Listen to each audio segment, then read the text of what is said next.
I welcome you all to this webinar on role of exercise physiology in sports injury and recovery by speaker Dr. Ranadeep Moitra.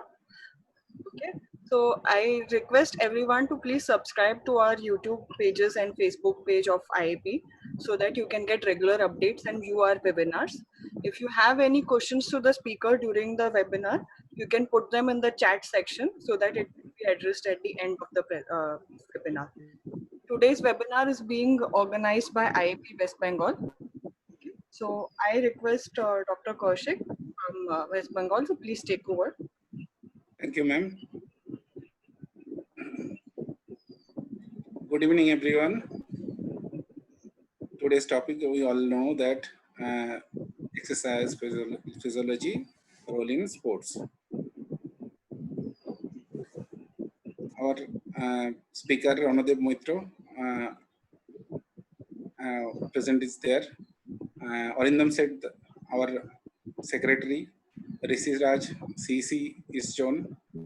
Dinesh Ji CC is shown. Arindam, please say something. Thank you to the Mr. Moitra to take such a nice seminar will be conducted by the EU. I am highly grateful to the IAP technical team to take out this webinar through all the participants throughout the India. Thank you very much to the IAP Central and the technical team to carry out this webinar. Thank you. Now I requested to Rishi Raj, please say something. First of all, thanks Ranadeep Moitra sir for coming for this such a lovely webinar for your role of exercise physiology in sports injury and recovery. Ranadeep sir is the first Indian strength and conditioning coach from National Strength and Conditioning Association of America. Ranadeep sir is also attached with the lots of teams such as Indian Football Association from 2006 to 2010, then Indian Golf Union 2010 to 2018, and having also as a clinical exercise specialist in Kolkata. Ranadeep sir is also a celebrity strength and conditioning coach for our lots of Tollywood actor and actress. So sir, I would like to thanks from our West Bengal team and also from the IAP India team for giving us your knowledge. Thanks sir. Thank you. Thanks a lot. Thanks for inviting me. So yeah, shall I start? Now please, Dinesh ji, please say something. Okay.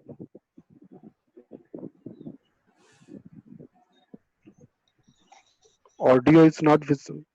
Dinesh ji, please unmute. Yes sir, please unmute.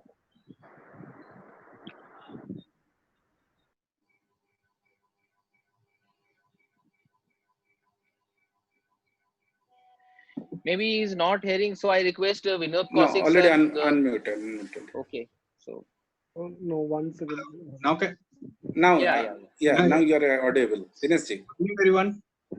It's nice to be here with, especially I'm going to say thanks to West Bengal team and Dr. Ranadeep Moitra, who's taking a topic on a role of exercise physiology in sports injury and recovery.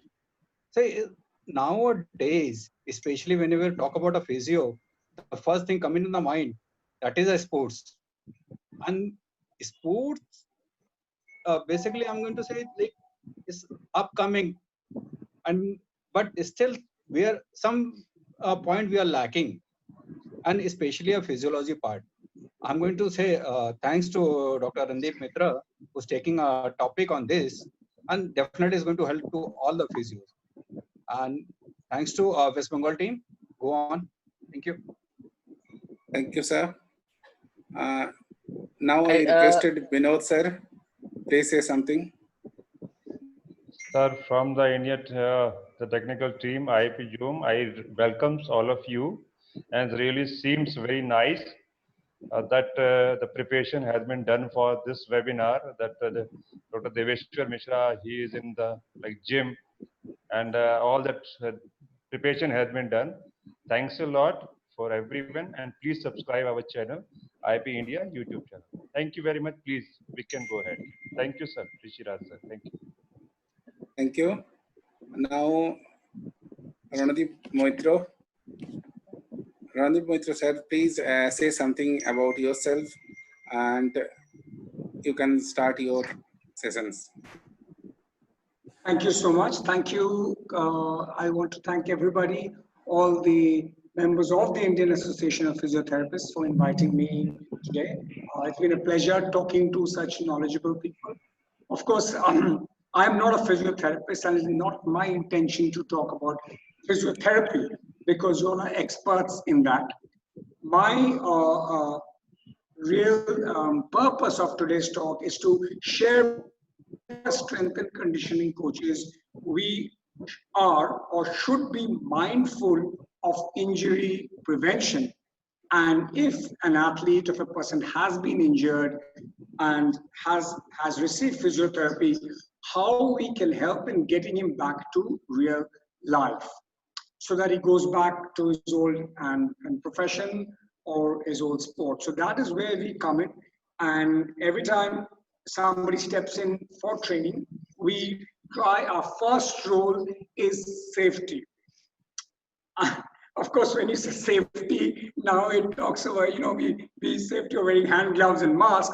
But what I'm saying is musculoskeletal safety, and put red flags on your body, even when none exist. So what are the parameters that we use in our daily life to look at injury potential, find out, do a screening to understand which are the vulnerable areas which need attention, and how we prepare the athlete so that hopefully he doesn't get injured. Sometimes we notice certain issues which stand out right on the first screening or second screening where we feel that the athlete or the member or the exercise has to be referred to a therapist, and we'll send him to a therapist because that is outside the scope of our practice. Sometimes there are some deep neurological, muscular neurological aberrations which we as strength and conditioning coaches cannot go, and it should be handed over to an expert. But the purpose of today's seminar is to really share how we work, what is our approach, and maybe one of you all will, or some of you will be able to suggest better ways of looking at things. So about myself, well, I'm in strength and conditioning, but I feel that strength and conditioning is very limited because it only looks at performance, it only looks at speed, agility, conditioning. But a human body has to look beyond that, so which I found that I wanted to study up corrective exercise and clinical exercise. It's only then that you're able to understand the human body holistically when you try to bring about a corrective element in exercise. And to me, every exercise has a corrective element in it. Every exercise is functional to the extent that when you do it, it has certain benefits. Certain benefits, musculoskeletal benefits or metabolic benefits. If an exercise doesn't have a benefit in my book, it doesn't qualify as one. So which I keep telling people, there's certain things in a body which do not improve without exercise. You can have as much calcium or vitamin D in your diet, but your bone density will not increase without exercise. Your bone density, in fact, will not increase without loading. And when I come back, when I start with my physiology, principles of exercise physiology, loading is something that I'll pick on first. HDL, for example, the HDL will not increase without exercise, no matter how good your diet is.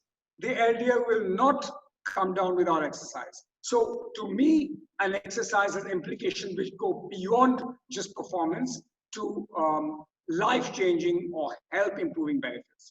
So that's why I did clinical exercise, and well, I worked with the Indian cricket team from 2003 to 2005, just after the 2003 World Cup.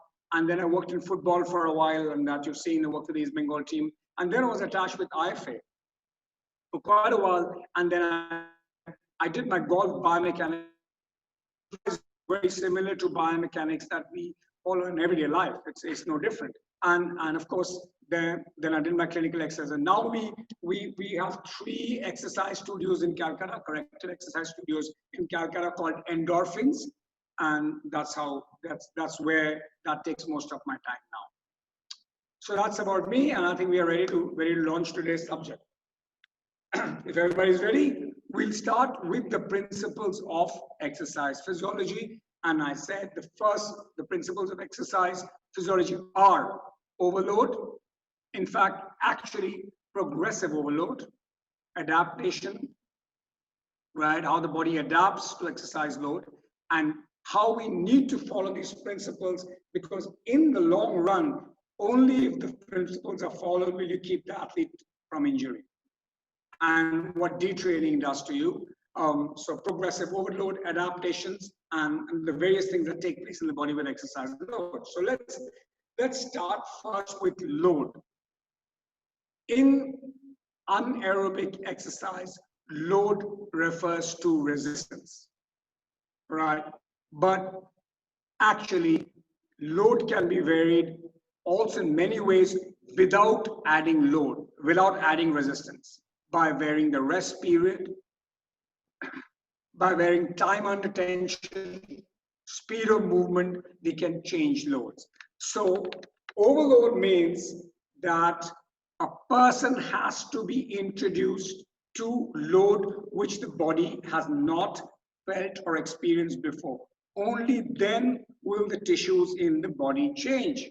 Only then will you adapt. So what is load, right? So I've got my colleague Sunny Mishra. So I want to introduce him to him. So because the laptop can't be moved, all the demos that we'll show, he helped us. So that's Sunny. Simple. Start with if clinic and comes back.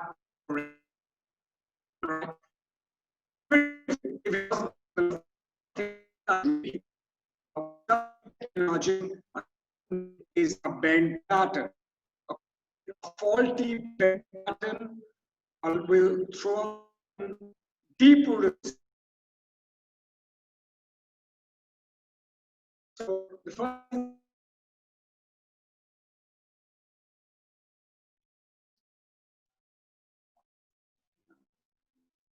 okay, so right. Here we are looking at a pattern and show what a faulty bend pattern is. I'm going to put a stick right here at the sacrum. Okay, so there are 2-point contact here and here. I'm going to check the spine, the lumbar angle. Right. Is that the lumbar spine angle remains constant throughout the whole bending pattern. So the bending pattern that we like to teach should resemble something like this. The correct one. So throughout the bend, yeah, so I want you to maintain that angle. So if you look at that lumbar spine, the angle is maintained throughout the movement. Come back. Yeah. So that's the bend pattern.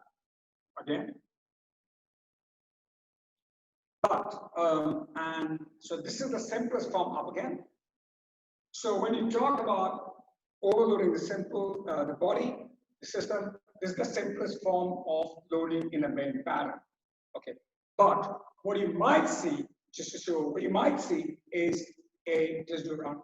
So the back bending before the hamstring. This could be because of weak spine erectors or really tight hamstring.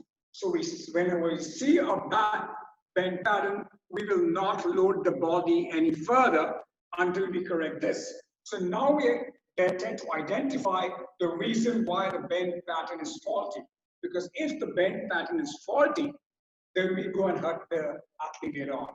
So therefore, simplest bend pattern would look at something like this. And we show. Now, if I see an aberration on the bend pattern, I'm going to quickly check the length of the hamstring, right? And I mean, I don't have to show the length, how to test the length of the hamstring to a physiotherapist, but how we do it. There's just one little thing that I want to share. Sorry, can you just lie down on the ground? Yeah. Okay, I want you I want you at least bend for 90 degrees to start with. Right. Okay. So we keep that straight. So I keep that 90-degree, like you know, all of you, and then I straighten out and check. But the one thing I do possibly differently, I don't know, is I palpate L3. So I know you find L3 right below the belly button. So I'm going to put my 2 fingers below L3. Okay, and okay, so I'm going to keep doing this until I feel pressure on the L3. So the minute I feel pressure on my palm at L3, I know it's not hamstring extension, but the pelvis is rotating in a posterior tilt, and it's not true hamstring extension. Okay, so that you have to be very mindful, because I've seen a lot of trainers in the gym testing for hamstring length, but what's actually happening is the pelvis is posteriorly tilted. So from the bend pattern, if I'm happy with the length of the hamstring, then I move on to the next step. So then the next step in overloading would be to use resistance. So I could keep a kettlebell or maybe a weight and ask him to pick it up in the same pattern. Now they've got a resistance, and now we are slightly loading the system. But if the system is faulty, we will not load it. If the system is faulty, why so many injuries take place is people go and load the body even though there are some issues. Now, when there are certain issues in the body and red flags, you load the body, it's going to drive the dysfunctions deeper into your neuromuscular cycle. So now you give a kettlebell in Sunny's hand, so he's going to pick it up, right? And then the deadlift simple.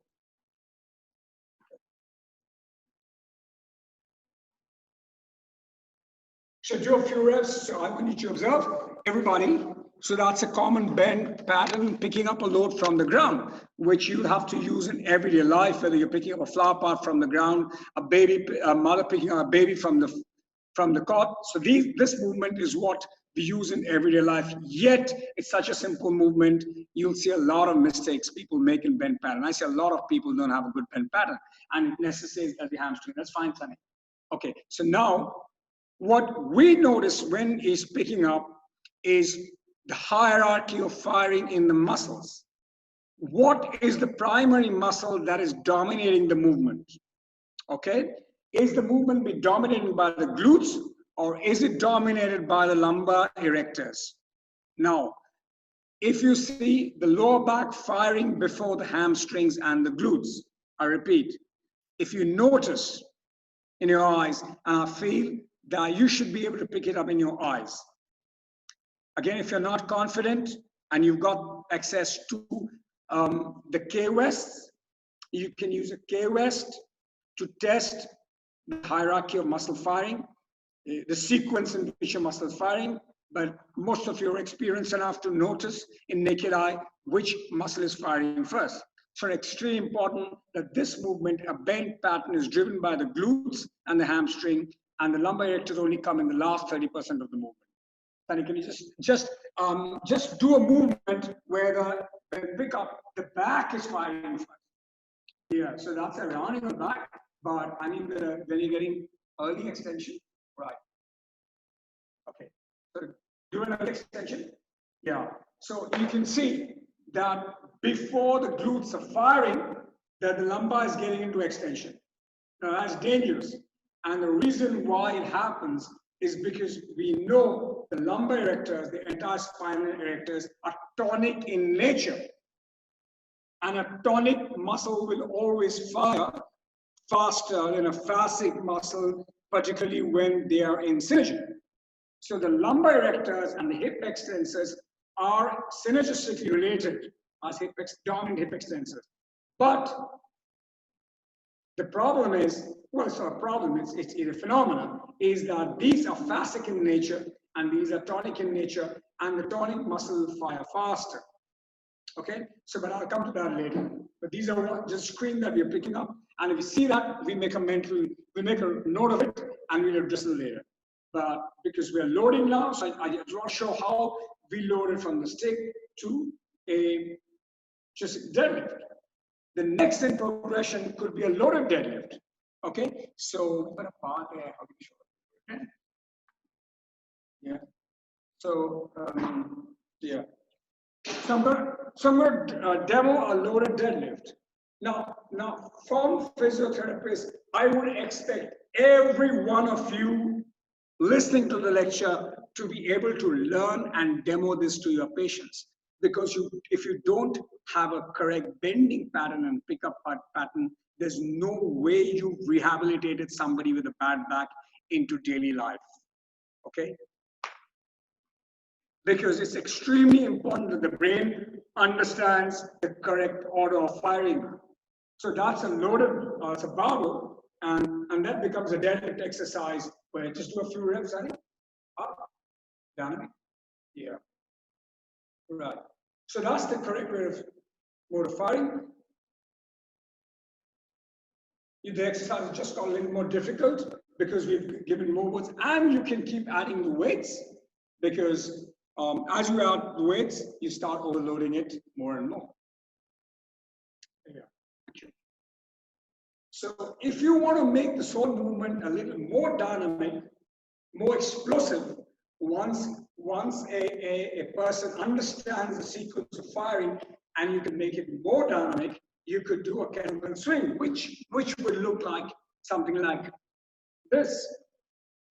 So I'll turn around so you can look at it from all different angles. So it's very clear when I do it that the glutes and hamstrings are driving that movement.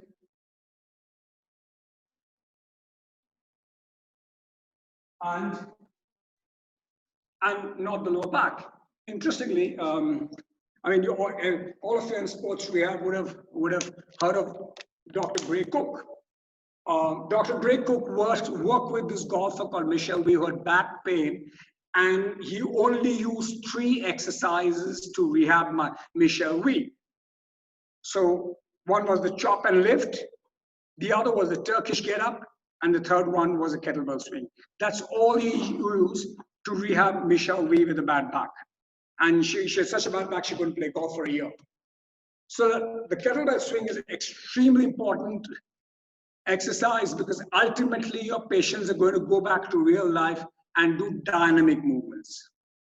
Okay, so I'm just trying to relate one with the other. So this is an example of loading, how we can increasingly and progressively increase the load in a simple movement like a bend pattern, which is a primal pattern exercise. We recognize, the American Council of Exercises actually recognize 7 movements as primal patterns. Yeah, and which are absolutely essential for everybody to be able to perform these exercises, these primal pattern movements properly. If you cannot perform a primal pattern movement properly, you're going to go down the line and get injured somewhere. So one very, very popular primal pattern and very essential, very vital primal pattern movement is the squat. So there are various versions where we progress on the squat. So I'll take you through the progressions again. So when somebody comes into our clinic, the first thing that we ask the person to do is a squat, right? And I'll tell you why. I'll go down to the basics again, right? So Sunny, can you just lie on the floor?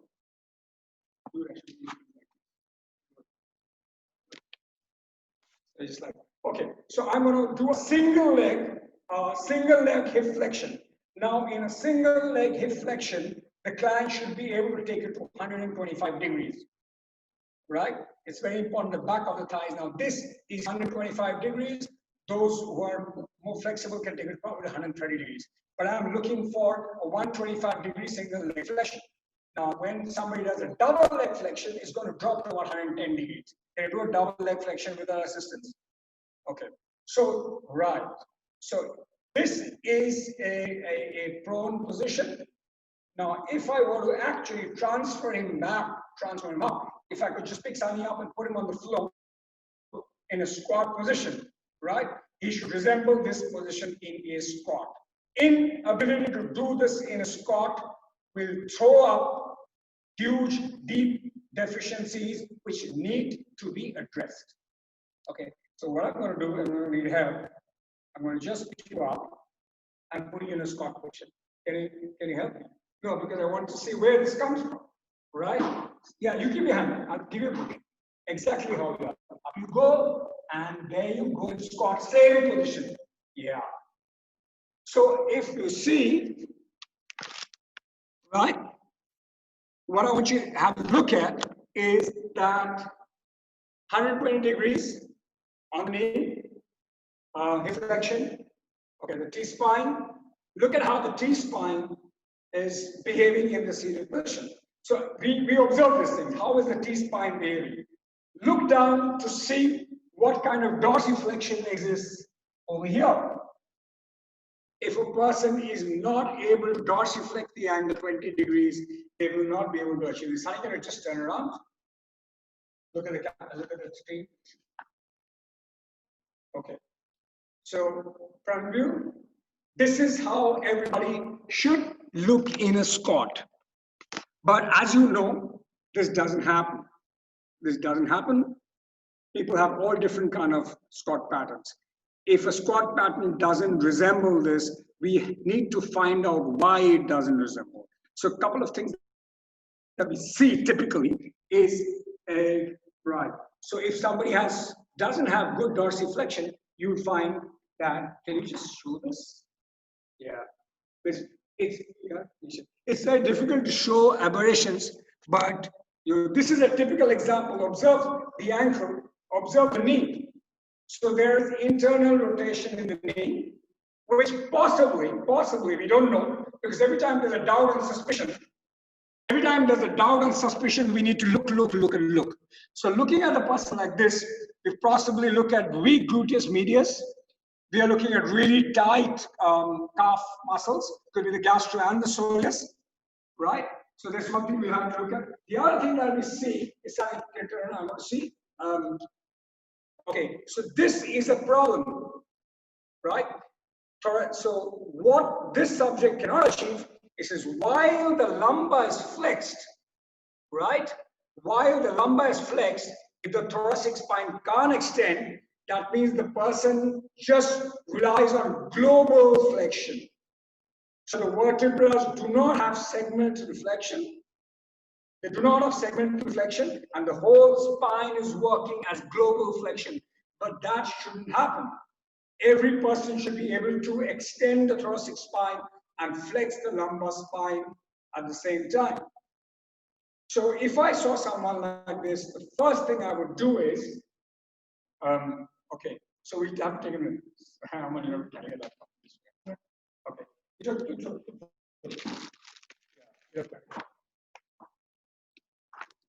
I need to go to the wall. Okay, here. It's fine. No, from the side, So, going back again, if I see somebody squatting and is not able to extend the thoracic spine, and I see kyphosis, I'm going to check for thoracic spine extension. So the best way to do it is to, okay, so I get a subject to stand. So if you can't see Sunny's feet, he was 8 to 10 inches away from. Yeah. All right. He's about 8 to 10 inches away from the wall. And so I check back here. So what I'm going to do is I'm going to check that the lumbar. So now you see I can put my hands through the lumbar spine so that the lumbar is an extension. I'm going to tell the subject to flatten the lumbar spine. That means the lumbar cannot extend now because it's in touch with the wall. And I'm going to ask him to extend his shoulders in this position. Right. So you can see he has decent extension in the T-spine with the lumbar flat in the wall. But most subjects will not have good extension because they're used to global extension. So the lumbar spine, again, because it is a tonic muscle and the thoracic extensors Some of the scapular retractors are classic in nature, so they're being dominated by lumbar extension. So I see an injury potential that's straight away a red flag. The lower back can get injured because of poor extension in the upper spine. The lumbar is getting too much work to do. The lumbar is doing too much extension, and you later on it might get into excess lordosis, tilt the pelvis anteriorly, tighten the hip flexors, and that's an injury flag. So coming to look at the Scott, these are the things I'm picking up. Thanks. We go back to the Scott. So while we're discussing the principles of exercise physiology, all these things are happening at the same time. It's the whole subject is so vast that when you're looking at one thing, all these other things come up if you keep your eyes open. So here we looked at the squat in its most basic form. And I don't need to tell you what the exercises that we do.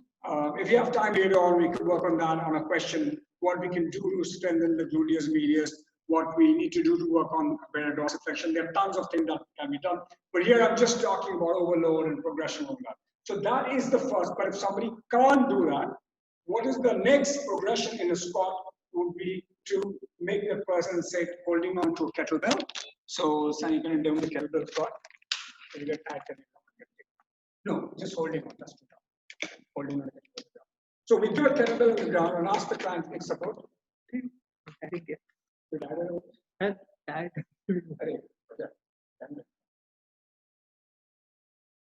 So we just support and just teach the subject to be able to do a squat. It's extremely important that the spine remains tall, there's good hip flexion, and I like to keep the ankle, the toes pointing straight. Not that it is mandatory because we don't walk at 90 degrees, we open up, but I'm doing this all the time to check the dorsiflexion in the ankle and what kind of ankle mobility there is.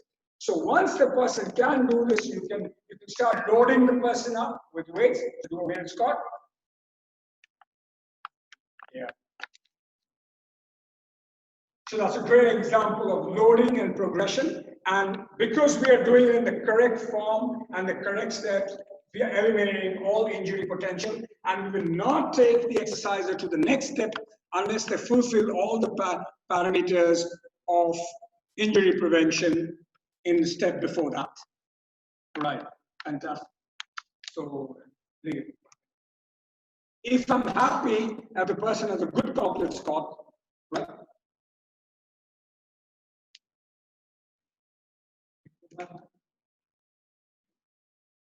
If I'm happy that the person has a good squat, I'm going to put on the front squat, and I'll tell you why I like a front squat, because it's from the point of view of clinical exercise, yeah. So what I like about front squat is that under loading, under loading. So when you like that and lumbar flexion, the ability to keep shoulders externally rotated and extended is an extremely important clinical function that the body has to learn to perform. Many times, and we know very well that people tend to be very tight in the internal shoulder rotators. And people who are tight in the internal rotator, the pec minor, pec major, which again, all tonic muscles tend to have a rounded back. So when we see that, that's again a red flag straight away. And because the front squat, and that's of course, he's demoing an error, a poor pattern for you to see. And if a subject cannot keep proper extension, then straight away we need to work on the T-spine mobility. So these are the kind of things that we exercise physiology treats us as we go up the ladder. And it's very important to go up the ladder in terms of difficulty. While all these beautiful things are happening, the body tends to adapt, right? How does the body adapt? Because we know that with every little dose of exercise program, bout of exercise, we say, we have muscle trauma. So the microfibers tend to break down. And as they repair, the muscle gets stronger, the muscles get bigger, and adapts in every possible way. And at the same time, the ligaments and tendons are also adapting and getting strong. which is why we going to talk a little bit about the science of reps at this point in time, why it's important. Here, sir, why it's important, and is how important repetition is in a program. So just to go back from the exercise physiology, this progressive overload, this adaptation, and exactly how adaptation takes place. When the body is not used to exercise, for example, if the body is, say, the body responds to anaerobic exercise. Now, the body's first response to anaerobic exercise is,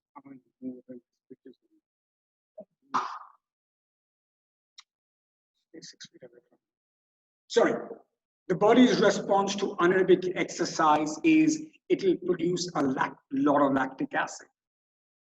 Now, one of the reasons lactic acid is dangerous, we call it the gremlin, is that the lactic acid, among other things, that it makes you feel giddy, it just changes the pH level in your blood, it goes to the brain, is that it affects your proprioception, which is why most of the injuries that happen in the last quarter of a match, because your proprioceptive senses drop with lactic acid. But coming back to lactic acid, your body will then adapt how to buffer lactic acid. So your blood starts getting more alkaline. Okay, so that's an adaptation. With every successive bout of exercise, your body will adapt. In the beginning, which is called the alarm stage, your body doesn't know what's happened, right? It's alarmed. And then it starts changing. So it starts, all the tissues change in order to ensure that you're able to cope with exercise much better. And later on, you will find that you in the beginning you'll be very, very sore, yeah, because there'll be all the muscle breakdown, the spasms, and then you recover. So at this recovery stage, your body resists it. Finally, a time will come when your body has adapted, and you have to progressively increase the load for your body to continue to make these adaptations. Okay, because you have the windows of adaptation get smaller and smaller every day. And it was this Canadian endocrinologist called Hans Selye, way back in the 1932, I think, who called it the habituation phase. Yeah, he called it the habituation stage, general adaptation stage.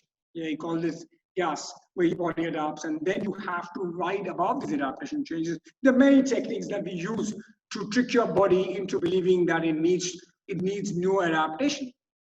That's how the science of periodization came, and we periodize training programs to surprise the body all the time. But this happens at a very advanced stage. So when we start for injury prevention, when we start with a subject that has just started, we try to keep the repetitions high. In other words, the weight dictates the repetition. We actually make them work on resistance that they can easily perform 15 to 20 repetitions. The reasons being that the more repetitions, the closer you are to an aerobic training program as against the prostaglandin system. And also ligaments and tendons get stronger with repetition rather than weight. So if you do not go through this stage and you do not build up strength in the ligaments and tendons, then the muscle, there's a mismatch, and this becomes like sometimes maybe the horse and the cart are not matched, and the horse gets stronger and then the cart breaks down, which is very important. That's why to keep the repetition pattern high. As the person gets more and more used to high repetition, the weight increases and we drop it. Typically, endurance is built with repetition beyond 15. If you want to build hypertrophy, you work at between about 6 to 12. This is a classic hypertrophy. And then finally, for strength, we keep the repetitions around 5. Below 5, most of the changes and the improvement happens at a neuromuscular level. But it's also important to achieve some hypertrophy before you get into strength, because cross-section of muscle is important for generating. As you know, the whole cross-section, the wide area is the most strength it will generate. So repetitions is extremely important. Another thing we tend to use is time under tension. So if you look at one contraction, so you have a concentric contraction and then you have an eccentric contraction, and the time under tension can be varied to increase or decrease. As you know, eccentric contractions only come at a very advanced levels. You can increase the time under tension on eccentric contraction, but as you know, in eccentric phase, the muscle has a 1.6 times more potential than at the concentric stage. So it can generate more power, but it's also very, very difficult, which causes much more micro trauma, and therefore more soreness, takes a longer time to recover, has more potential to cause injuries. So we normally don't ask an athlete in the first year to get into eccentric training at all. Eccentric training is a very advanced form that we use later. And once the subject is familiar with eccentric training and can pick up a fair amount of weight, then we do plyometrics, which works on the stretch shortening cycle principle, and you have a concentric cycle, and then you have a phase, and then you have you start with an eccentric phase, and then you have an amortization phase, and finally you have a concentric phase. So all the energy that is stored up in the eccentric phase is rebounded and is elastic energy. So that's something we could talk about later on if we have time. But I want to talk a little bit about law of facilitation, because it relates to everything that we do here in corrective exercise. A lot of it we talked about earlier, fascic and tonic muscles, and all of you are familiar with Vladimir Yanda's work, and Vladimir Yanda with Sally Salmon was the first person to talk about law of facilitation while he was researching in Charles Hospital in Prague. He said, once a neuromuscular reaction has passed down one way to the exclusion of another way, right? The next time it will face even less resistance, and those muscles will be recruited at the expense of some other muscles. Now, what did he mean by that? He and his colleagues looked at somebody early in the morning doing abdominal crunches. So they took EMG recordings, of abdominal crunches, which is actually a dorsiflexion, and only the dorsiflexor should have worked, which is basically means your abdominal muscles should have worked, right? But strangely, they found out that in the first set, a lot of spinal erectors. So the torso erectors were also working, EMG recording showed. So they didn't understand why the extensors were working in a flexion mode. So what they did is that they stretched the back muscles. They really stretch the spinal erectors, stretch the spinal muscles, and then they performed tongue flexion exercises again, and they found that subsequently far less spinal erector muscles were used in the next set. So what it tells us, really what they concluded, that when the muscle is stretched, it loses certain neuromuscular energy, right? So if you want to quieten a muscle down, and that's really a law of facilitation. If you want to quieten a muscle down, you need to stretch the muscle so the point of origin and the point of insertion gets further away from each other for a while, temporarily at least. Okay, so because of law of facilitation, we find when two muscles, tonic and facet, are next to each other or opposite each other, the tonic muscle always fires. It's almost like to tell myself, when in the beginning I wanted to teach myself this, I thought this, I would look at tonic and two sides of a joint, like having a love relationship, like two lovers. As in a love relationship, one person can only talk. One person can talk and one person can hear. But you can't talk and hear at the same time. So the tonic muscles talk a lot, right? The tonic muscles talk a lot and they can't hear. The fascics, why? Because they are really postural muscles. They have to talk all day. They have to hold your body up all day. right? And the thoracic muscles are quite happy to sit and listen. When they get the chance to talk, they talk. But normally they keep very, very quiet. So that's a beautiful relationship between these two lovers. The tonic muscles keep talking, and the thoracic muscles keep listening, a bit like what the husbands do with their wives. So yeah, so that's very easy to understand the nature of tonic muscles. So who are the tonic muscles? They are really the postural muscles. They are muscles with which under loading will tend to shorten and tighten, because, and for obvious reasons, they have more blood, more capillary supply of blood. They have more mitochondria, and they are slow twitch muscles, right? But they have tons and tons of energy because they have fantastic oxygen supply. They have red blood cell supply, so they can go on all day. But they are overworked because they can go on all day because they talk so much the mouth starts hurting. They over talk. They over. So that's your tonic muscle for you. My colleague is smiling. Yeah. So that's your tonic muscle for you. And but what happens, it tends to get into movements. So when I said that the lumbar erectors are firing before the hamstrings and glutes, is because the lumbar erectors are tonic muscles. Okay, so what do we do? How do we quieten them down so that the glutes can fire, so that you don't get injured? Because day in and day out, if a tonic muscle remains the way it is, it remains aggressive, it remains like an extrovert, it is going to get tired, it is going to get injured, and it's going to change the alignment of the joints, right? If you let the lower back muscles remain tight, yeah, it is going to work in force coupled relationship with the hip flexors, and the hip flexors are going to get short and tight. There's going to be an anterior, and finally there's going to be back pain, or maybe in the worst case a prolapsed disc. So before that happens, this is where we come in as strength and condition and corrective exercise.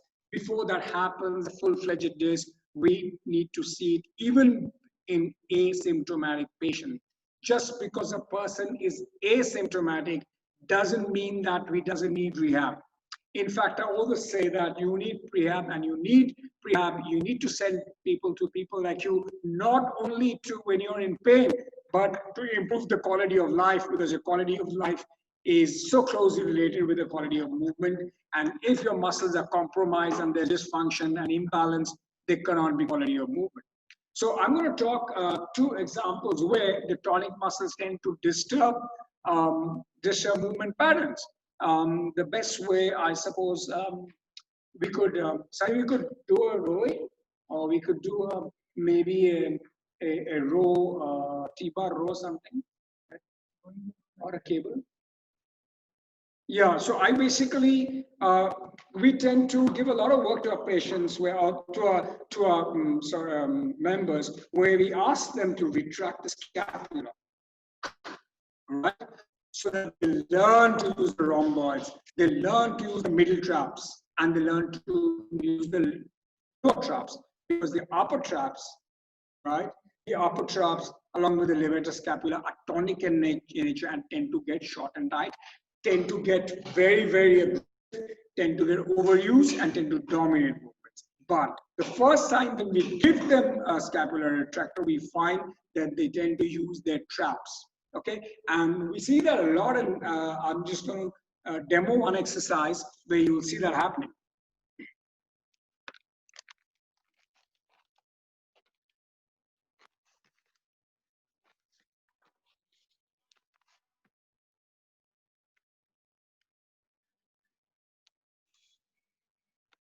This is a very simple exercise where, yeah, so how much can you bring it so that they can look at the back? Yeah, so what I'm trying to cue is, I want to see that he can retract the scapula like this. So, Sunny, go on. Yeah.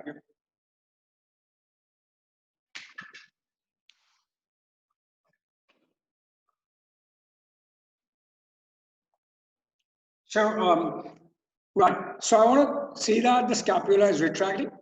When I see that, I can see the rhomboids working. You can see the middle traps and the lower traps are working. Right. But Many people, so now he's going to demo what you see a lot. So you see late tight traps. Yeah, so you see a lot of upper trap movement. As you see, this is because the upper trap is tonic in nature and tends to dominate. So what happens is we then need to stop the subject straight away and stretch the upper traps and the levator scapula. Yeah. So so what typically we can do at that time is we can stretch the upper traps and the levator scapula with a stretch exercise, and then put the client back onto the same exercise. Typically, we find that if the client has complained that they're getting tight on the traps after maybe 5 or 6 repetitions, and you stretch the client and you send the person back onto the machine, he'll probably be able to do maybe 7 or 8, right? And the minute they find the traps coming in, stop and stretch again. Slowly, the client will be able to do more and more repetitions, yeah, as the days go. So it's stretch and go back. So what it does is, when the tonic muscles are stretched, it allows the neighboring fascic muscles to contract, because now the tonic muscle is no longer stealing neuromuscular memories or neuromuscular messages from the fascic muscles. So it allows the fascic muscles to work.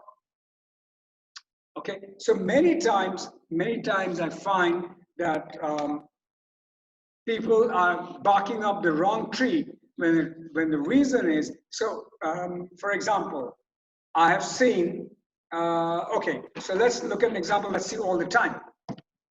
I see a lot of people complaining that they have tight hamstrings. Okay, now this is important. A lot of people complain that they have tight hamstring, and they come to the gym and the trainer stretches the hamstring out, and they go back and they come back the next day and they do it again, and days go and days, the hamstring length doesn't improve. Now, why is that happening? That is happening because they do not know how to fire their glutes. Okay, the glutes have got amnesia. So you stretch the hamstring, and all day, every time they get up from the chair, they walk up the stairs, they are overusing the hamstring, right? And the glutes are not firing. So they come back next day and the hamstring is tight, because even though you stretch them, they still put too much load on the hamstring, because the hamstring behaves like a tonic muscle. The hamstring is a very weird muscle. It's like it has both fascic and tonic muscles, but so it behaves like or you could say a fascic muscle that have tonic qualities, or you can say it's a tonic muscle that has fascic qualities. But the fact is that the hamstring has tonic qualities. Now the problem is the glutes not firing, but you're working on the hamstring, right? So if the glutes don't fire and the hamstring is overloaded, the hamstring will get tight. So we've got to identify where the source of the problem is and not the side. And I've told this story once, so I'll give you a very, very live example of 2 cases that I've had and have dealt with in real life using this principle of exercise physiology. So there was a client of mine, actually, because I'll mention it, because it's quite a well-known Bengali film actor, because one of you mentioned that I trained, but extremely fit. He had athletic level fitness, and he should love running. Had very bad neck pain, or what he thought of cervical spondylitis, and he was very fit, and we used to have a look at him, and we looked at down the chain, and I knew he ran a lot. So one was looking at him, and the thing with me is if somebody complains of pain, I'm going to look at everything. So if somebody says you got pain in the shoulders, I'm going to check your ankle dorsiflexion as well, and everything in your body. So one day I found that he had really tight rec fem.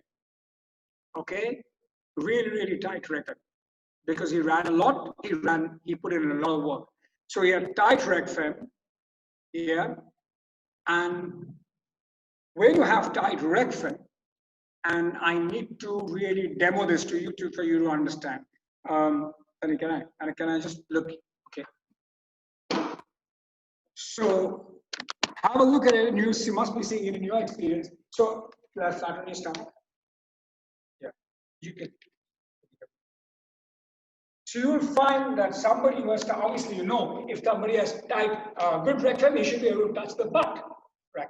So this person had really tight rectum, and every time he did this, if you know when working with somebody with tight rectum, that torso tends to rotate.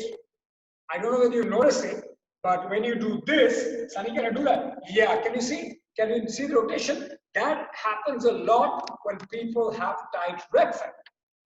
Okay, the next slide.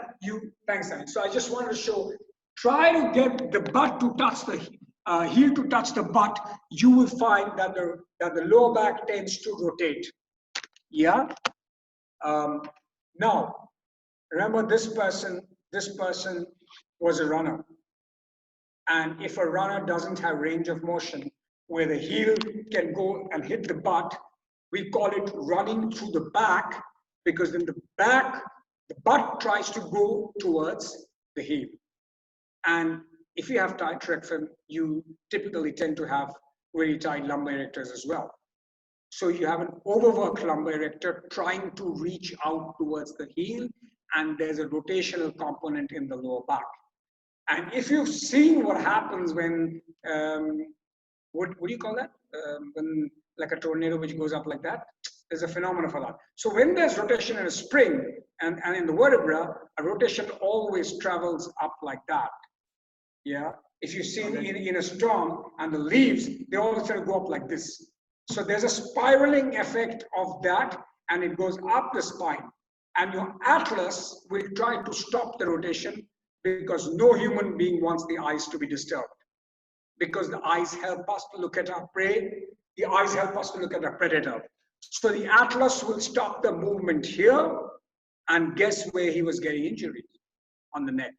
Because of his running, because he had tight rectus femoris. There was nothing wrong with him. He had good thoracic extension, he had good movement of the scapula, and yet he was getting neck pain because of the spiraling effect which is going and stopping over here. So that we would never have discovered unless you will look at every joint in the patient's body. So this is what I'm trying to say. This is this is the principle that we follow, and this principle comes out really. I think this lies right at the core of clinical exercise, where you try to find out you believe that the human body is a system of system, and no muscle works on its own. Another case that I have was with a swimmer. So the young girl, about 17 or 18 years old, had a second-degree calf tear and went to the orthopedic surgeon. And the orthopedic surgeon told the mother that, okay, she's recovered now. She needs to go and do calf exercises. Swimmer needs to do calf exercises. So I looked at the calf, and it had very good tone. So I couldn't understand why the doctor thought that this girl had to do calf exercises, because she really had good, well-toned calf muscles. Okay, right. So, but when we looked at the hamstrings, right?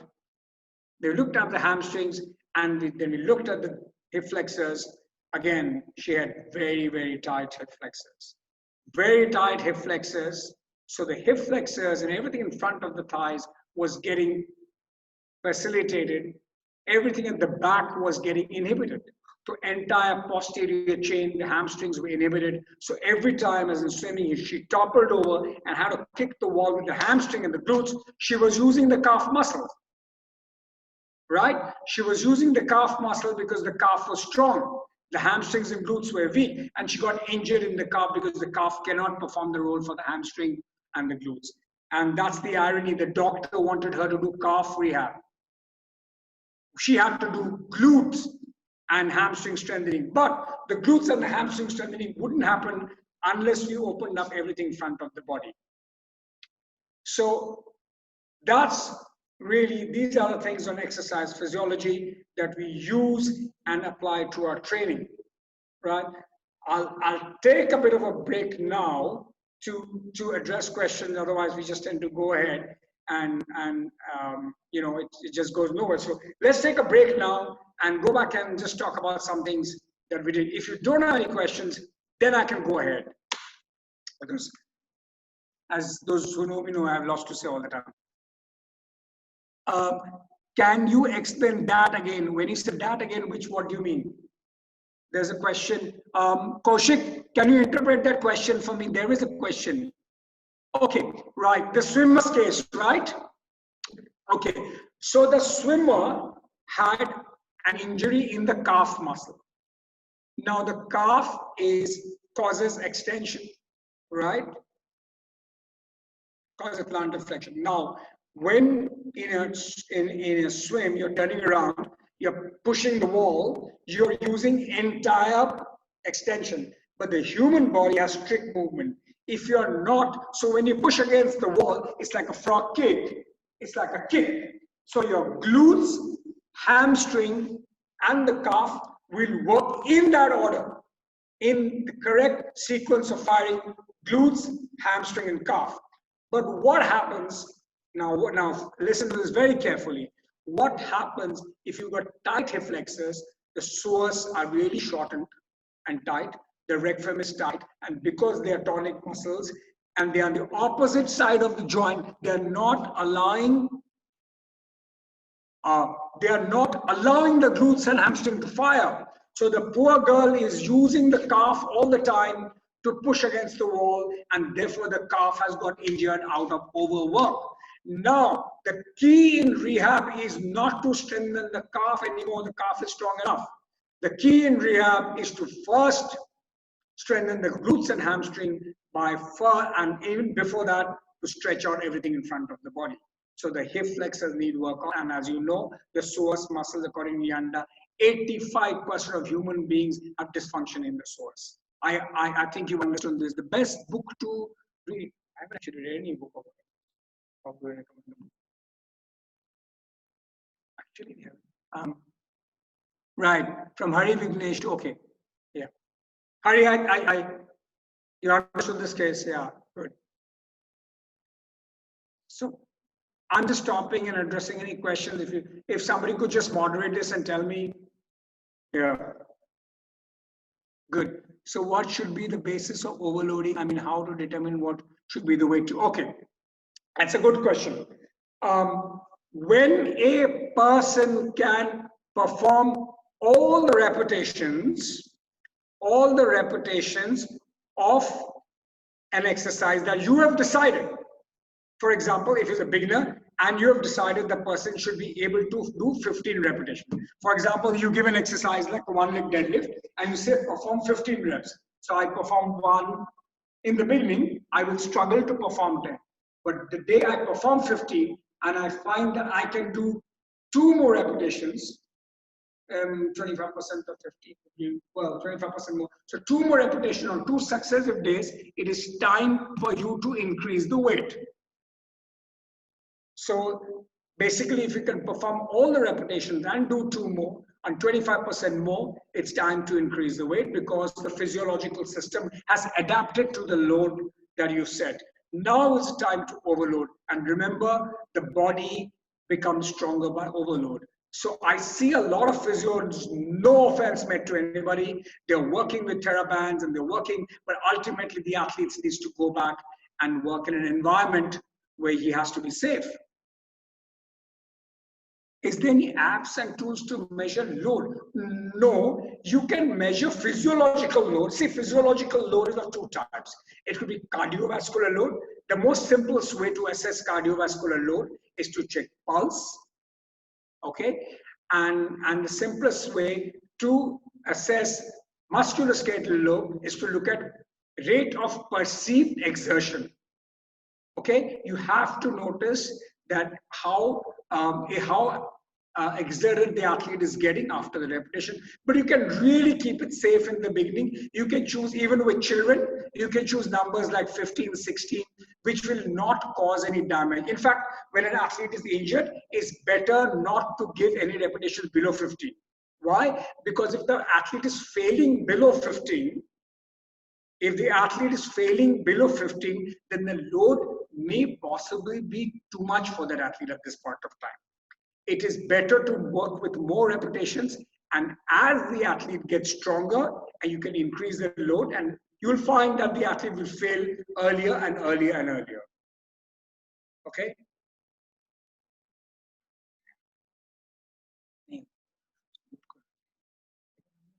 Is there any scale for it? There is actually, we use a scale for 1 to 10, sometimes 1 to 20, and you decide that you, depending upon the advanced or the novice athletes, you decide what scale you want to work the athlete on. I would say we 6, but if now it's varies from individual to individual. Say for example, someone like Mohammad Sami, a bowler. Now Mohammad Sami has a history of elite level sports. By luck, bad luck, he's got injured and he comes to you. You can straight away start Mohammad Sami by 6, depending upon how badly you grade that injury. If the injury is very, like, you know, you say the injury is very quite serious, then you want to start lower. Doping test is not my specialty, is not something I'm trained or I've studied about, so I'd like to leave that out. Yeah, we have very small part of it in strength and conditioning, and none of it relates to doping. It's we are just taught always to stay clear away from these subjects, and it's not something that really I have any kind of expertise or competence to comment on. Kaushik, yeah, waiting for some. Yeah, let's have some interaction. I would want to talk a little bit about something I demonstrated and which I want to participate, because we have to work together. We have to understand each other. Yes.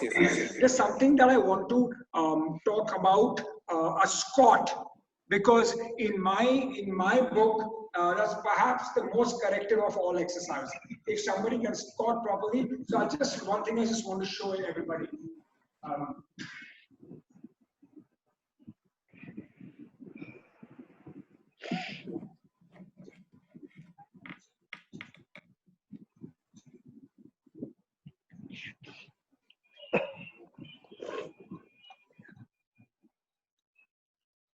কি বক্কাটা মারি বলো তো?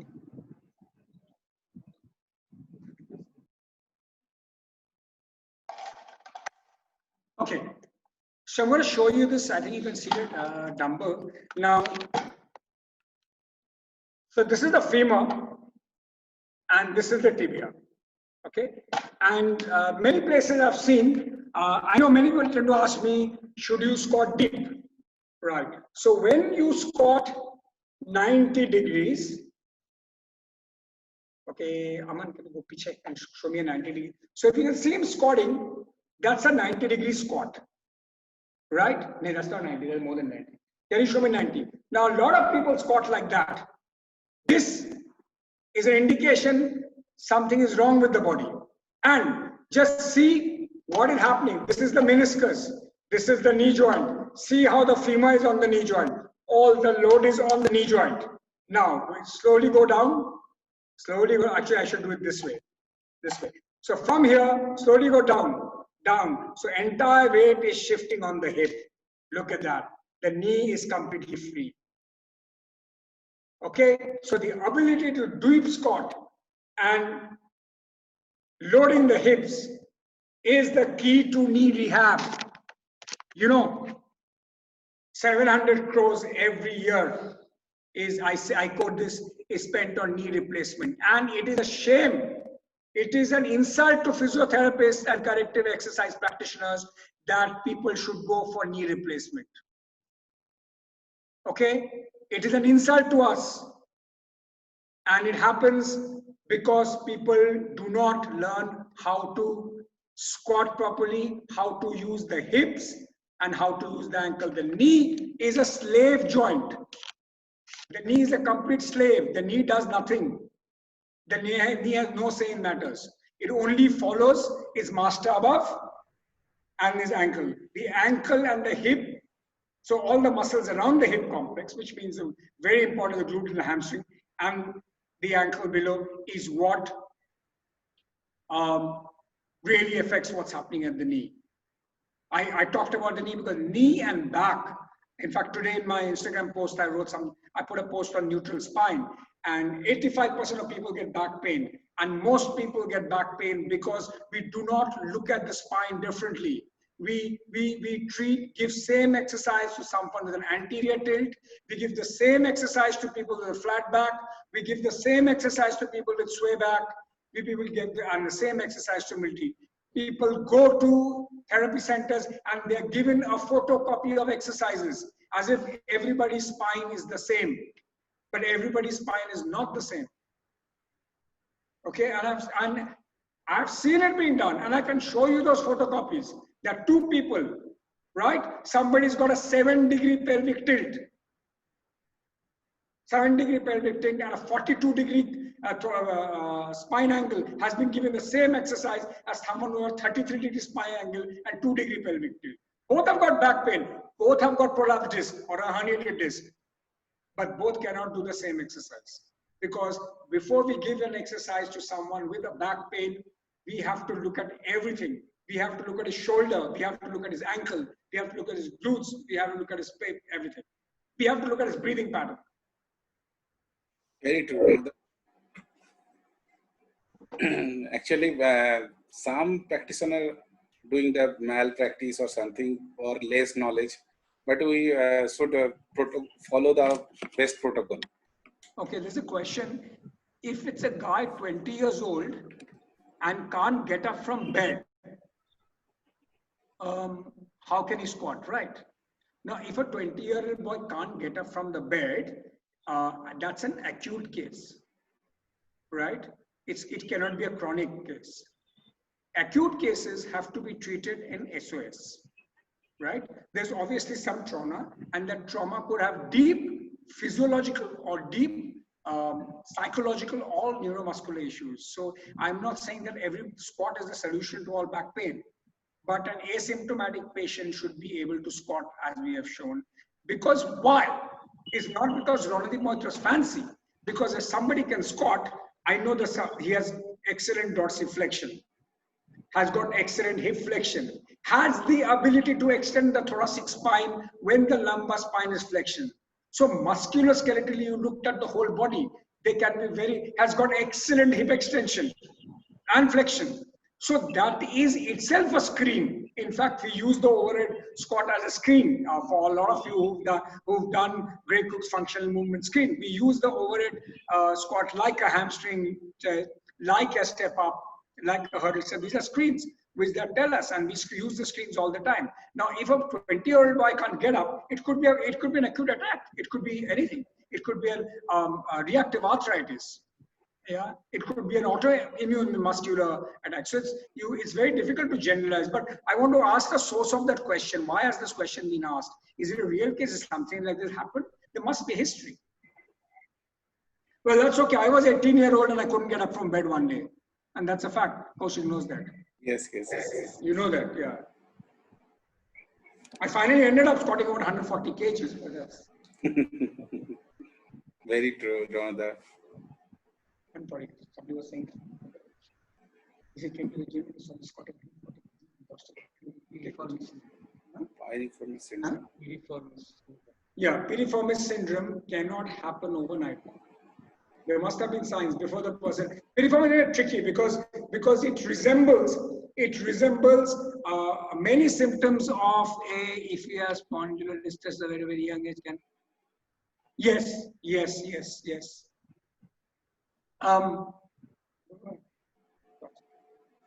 Okay, now here's this boy. Behind me, come Sunny. He's got spondylolisthesis and spina bifida, both. Okay, it is possible. It is possible. Okay, but it's very important that when there is any break in the facet joints, that the person doesn't. There's no hyperextension of the joints at all. So you've got to control the hyperextension in the joints, and it's very important. I know people. I've had Abhishek Raman, Kaushik. You know Abhishek. He's got spondylolisthesis. He comes to me. He's been training he's been training. So he had done his rehab with us. So I can't do anything about the spondylolisthesis. I'm not even qualified. But what we do is we work on the core. We actually bulletproof the core. We ensure that there's no dysfunction in all the supporting musculature, so that the spondylolisthesis is covered by strong and flexible muscle. Strong muscles on one side of the joint, flexible muscles on the other side of the joint. So Sunny, the case, when he came to me with spina bifida and spondylolisthesis, he's got break in the past in articularis in L5, L4, I think. Yeah. So of course it is possible, but you've got to strengthen the core muscles. You've got to strengthen the key is to have really what other than strengthening of hip and muscle and correcting the biomechanics, can we reduce PKR? Okay. The other thing, those are one of the things, but the other things, everything is important. You know, everything is important. So when you're looking at somebody with injury, we are looking from tip. Okay. So how do you think? So firstly, alignment, right?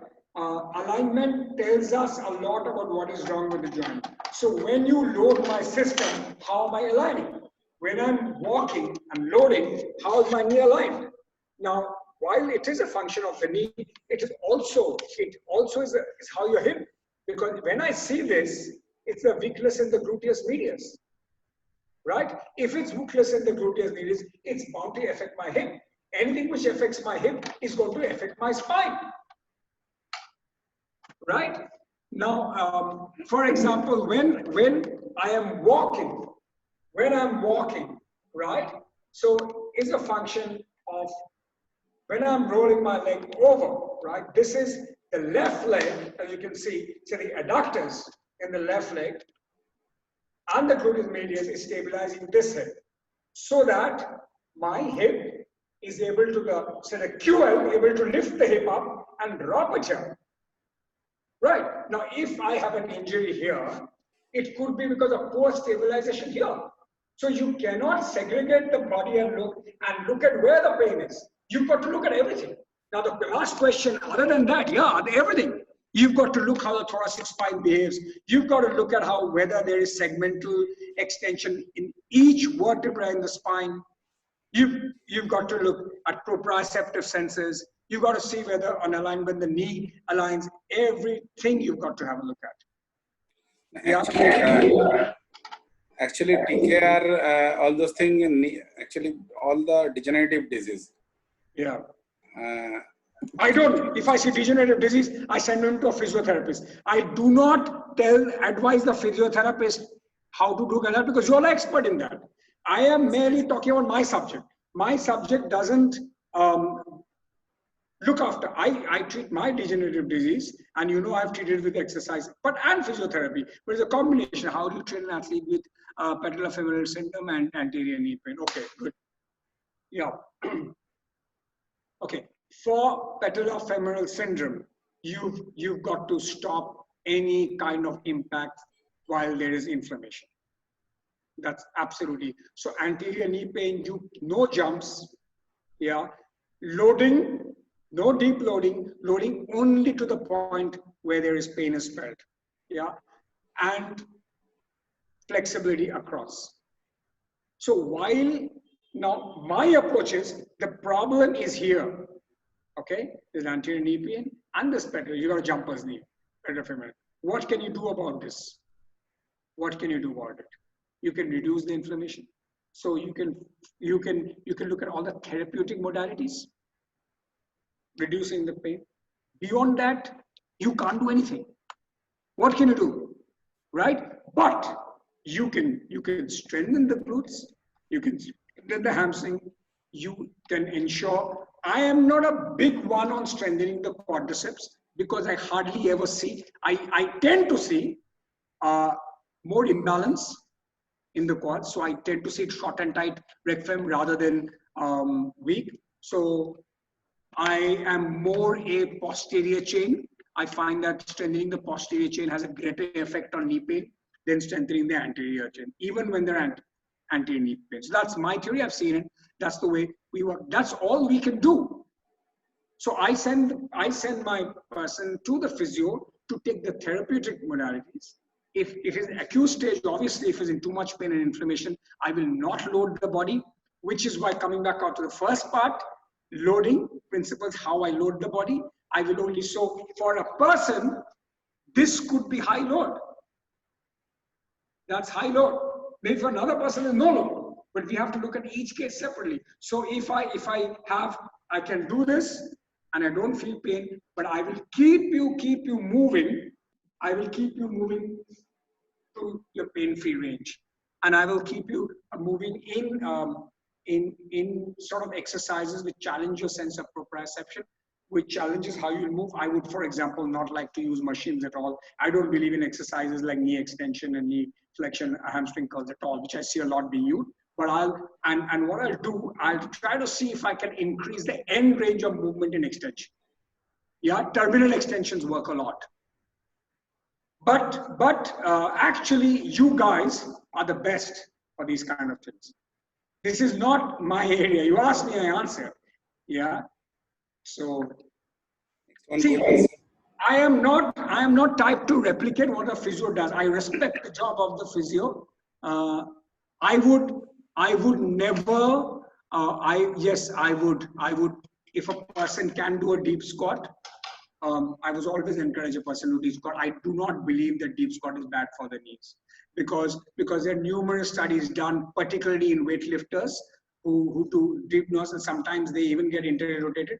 And weightlifters don't hurt their knee as much as if you look at the average, they're lower than football players, they're lower than basketball players. So yeah, I'm a big believer in deep knee squat. I know 80-year-old people in my life who can do knee squats and don't have knee pain. My father is 86. One more good question. Yeah. What's opinion of Jasprit Bumrah, low back stress fracture? Okay. Is he lack of strength or poor technique on his bowling? Okay. So when we look at somebody's action, which is very natural, the way he bowls, right? Now, the way he bowls may be good for X amount of load. So if he bowls like that, does he have the body to bowl like that? He doesn't.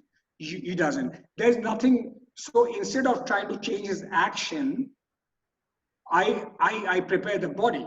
See, understand, coaching, none of these guys. Now, somebody in cricket the other day, quite favorite, you know the person, I don't want to take the name, asked me, was asking me about Shankar Basu, because Basu and I have been very close. So why did Bhuvaneshwar get injured? It's true that he did explosive training, and that's a very good question. I'll come to that. He did explosive training and he went up by 5 kilometers. So he was bowling at 130. After doing explosive training, he went up to 135, but he injured himself.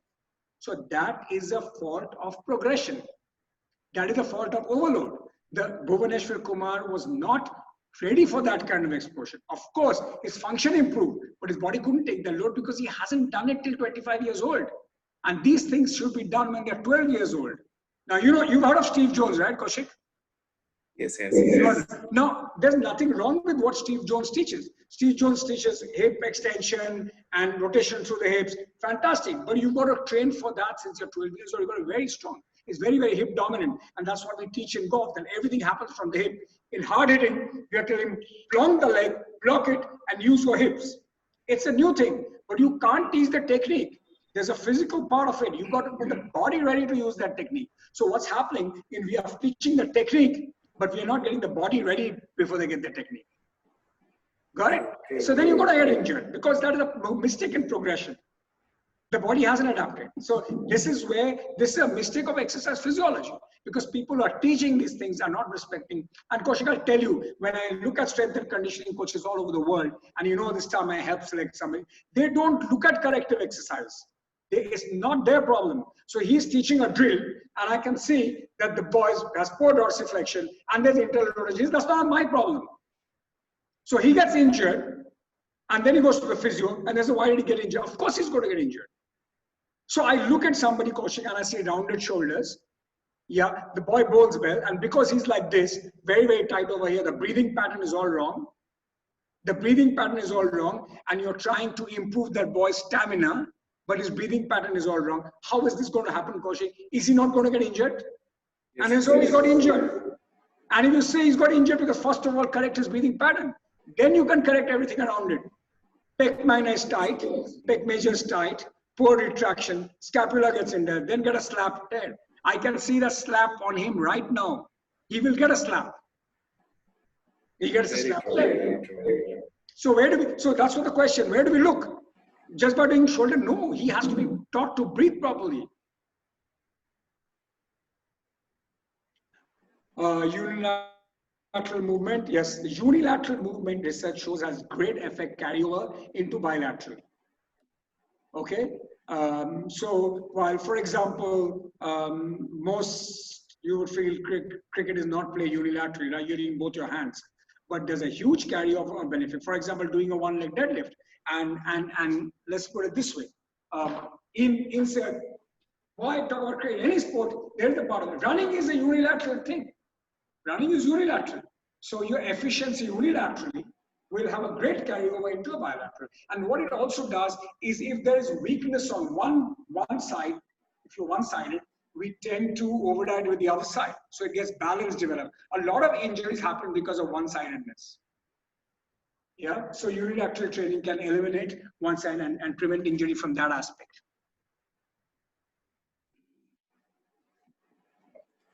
Actually, we are running short in time. Yeah, you have to stop me because I can go on. Yeah. Uh, I hope it was useful because it was very like it was meant to be very I just shared my experience without when I said you're gonna have a PowerPoint. I'm not going to teach you all theory. You all know theory much better than me. So how am I going to take a PowerPoint presentation and present to you guys? So I just shared how I look at my job, how I address it, and where I see my role in to be able to work together to make the physio's job easy, to be able to have a relationship of understanding and cooperation that we can work together. But very true, very true. physios will have a lot of problem because trainers who don't appreciate physiology, trainers who don't understand anatomy, trainers, because I tell people that listen, you must understand anatomy and how the body works because you are asking a person to 100 kgs, the physio is not. So you must know exactly what you're talking about. Very true, very true. Ranada have lots of knowledge, and Ranada can't say in one webinar all those his experience. We think we can do another webinar for next session, and I want to say something. Risiraj, please say something. First of all, sir, thanks, sir, for sharing your knowledge, sir.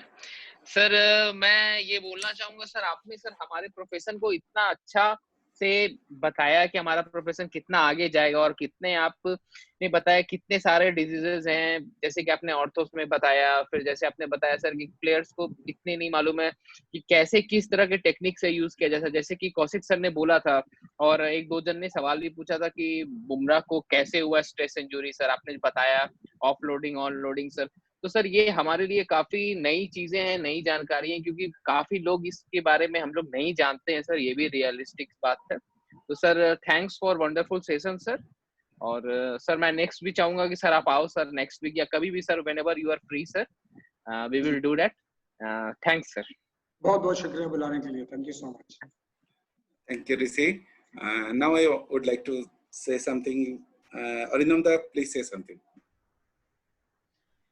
Thank you very much, Ranadeep sir. It's a nice and informative session, but more of it's a good to practical demonstration sessions. Sometimes we all are doing theory, but thing is that the hands-on work is more important than the theory. Really a nice, informative webinar. I thankful to the IAP particularly Dr. Rishi Raj for giving us such a nice cooperations and boosting for the IAP West Bengal branch. I am thankful to the IAP technical team, gives us nice support to them. And lastly, once again, Ranadeep Moitra sir, it's a nice and informative session. And we are also hoping that next time you will come, you have a time to share your knowledge and experience with us and like this practical demonstration. It's a thankful. Thank you, sir. Thank you very much. I would also like request to Vinod Kaushik sir. Vinod sir. Hello, sir. Thanks a lot to be part of this wonderful session by sir. As earlier said, he is not a physiotherapist, but it seems he is having very much knowledge, maybe more than a lot of physios. Thanks a lot for giving all that information. Thank you very much. Thank you. So Thank you, sir, for this informative lecture. And I also extend my thanks to Dr. Sanjeev Jha, Dr. Ruchi Vashni, and rest of the IIP India technical team for supporting to organize this webinar. Thank you. Thank you, ma'am. Thank you, sir. Thank you, ma'am. Thank you. Thank you, Ranada. Thank you. Thank you, Ranadeep, sir. Thank you.